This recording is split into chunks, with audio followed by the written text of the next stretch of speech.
So there's a saying in the food service world that you don't choose this industry, it chooses you. I think that's true. That's probably why. That's why I tell myself why I haven't left. And here I'm almost 50 years old and I'm still doing it.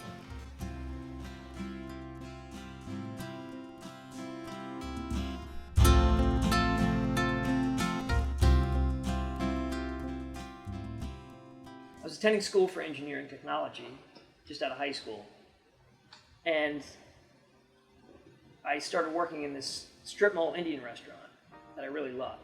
And I begged the owner, Bridge, that I could work in the kitchen, so he let me do it. So here I was, this skinny white kid chopping onions in an Indian restaurant and making tikka masala sauce. And it was a great experience, and I got bit by the bug. I wanted to be a chef. And Bridge told me, with his thick Punjabi accent, he said, this industry will either spit you out or it'll suck you in. And I got sucked in. So both my dad and my great uncle worked in food service. And they both told me it's a difficult life, hard on the family. But as a kid, watching adults interact and watching my parents interact, I really had no desire to have a family, to have kids. Of course, several years later, what's that old saying? Man plans and God laughs, right? I met my future wife, had our first daughter, Olivia, and by then I had been working as a pastry chef at a very affluent golf club that I'm still at today, which is very unusual for someone to be at the same position for so long.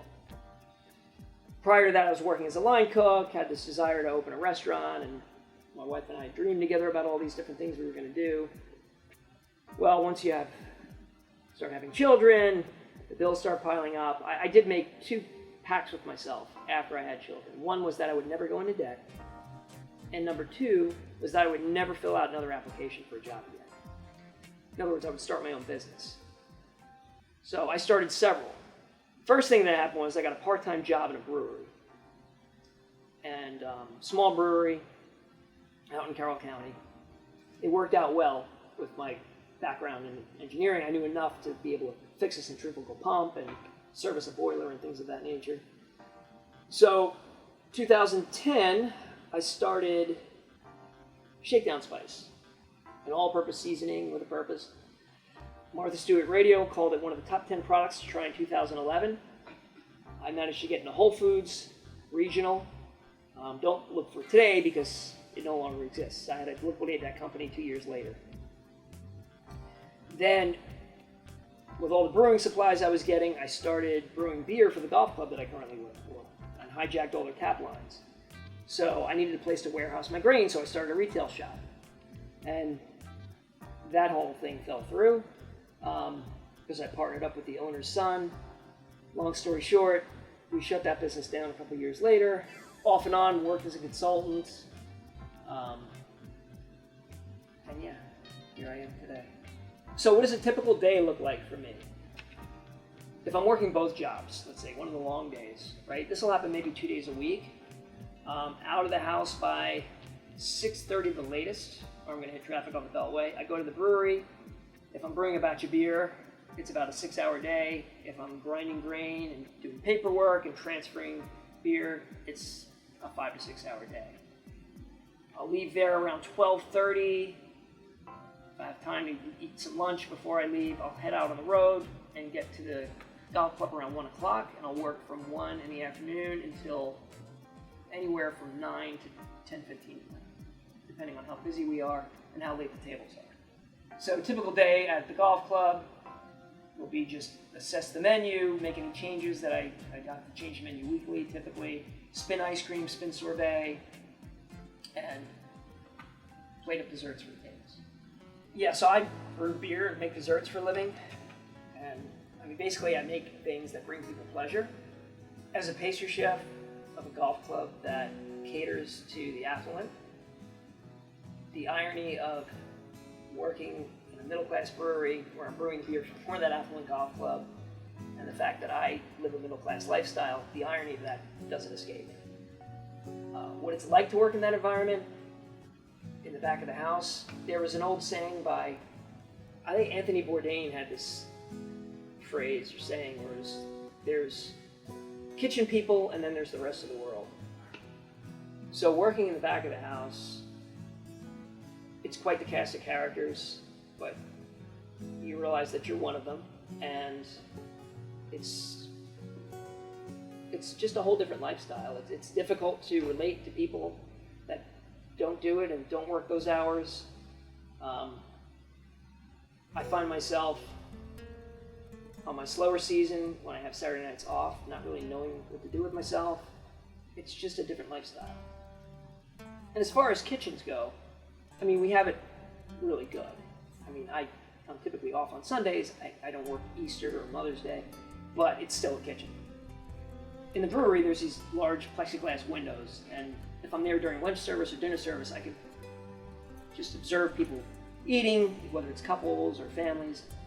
And I've just noticed over the years, more people are using technology and interacting less, but it is interesting to work in that environment where you're dealing more with a working class clientele.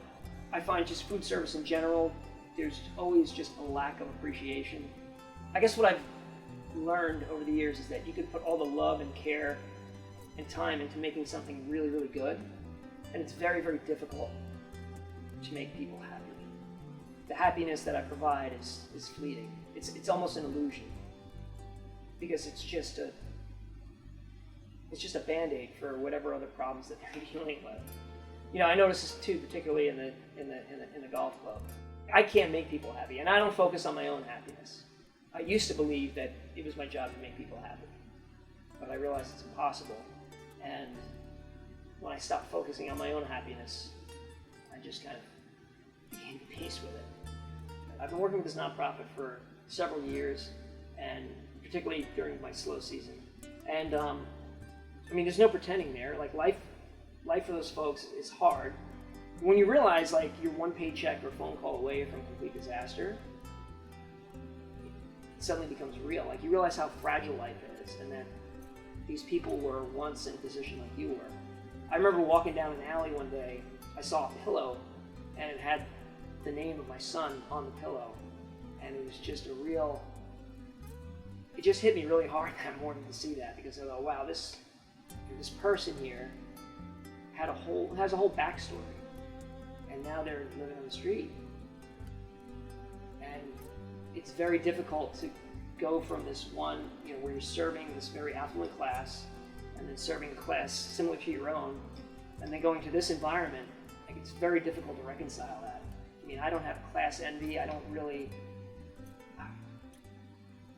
not one who really wants to make a lot of money in life, but it's just an interesting observation. Am I content with what I do? That's a loaded question. I'm content. Again, I'm not a happy person, but I'm a joyful person. I look at my family and I feel joy. But it's not an easy road to make sure all those moving parts are running properly. You know, I know a lot of people that wear their childhood as a badge of honor, saying I didn't grow up with much. I mean, I'm one of those people. Like, I didn't have a lot growing up. I had a great life, but figure if that was good enough for me, why is that not good enough for my own children?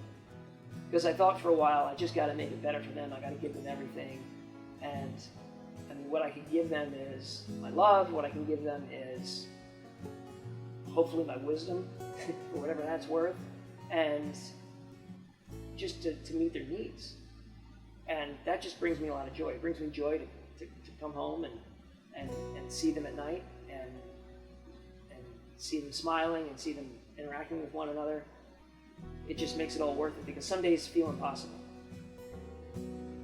And, you know, as I mentioned before, like, I'm almost 50, and 2 years ago we had another child. So there's 4 kids at home, you know, ranging from 20 years old down to 2 years old. And it's a lot. It's a lot, but it's well worth it. My advice to young people is get married and have lots of kids. I don't know why I do what I do. Going back to what Bridget said about sucking you or spitting you out, you know, I've tried to get out several times, and for the first time in a very, very long time. So that nonprofit that I work with, they made me a very nice offer, and just the timing wasn't right. And again, you just pile all these things on in life, and you find yourself in this position where you kind of scratch your head and say, how did I get here? But what I found is, for the first time in a very long time, I've always had some idea on the back burner. I've always had some pursuit, some thought of where I'm going to be in 5 years. And for the first time in a long time, I don't have any sense of where that is. When I think about that question, it's a frightening question, because for the first time I don't have an answer. And I don't know how to define contentment at this phase of life, but I do know that when I get home at night and I look at everything that I do have, I realize it's all worth it. If you need me, I'll be in the kitchen.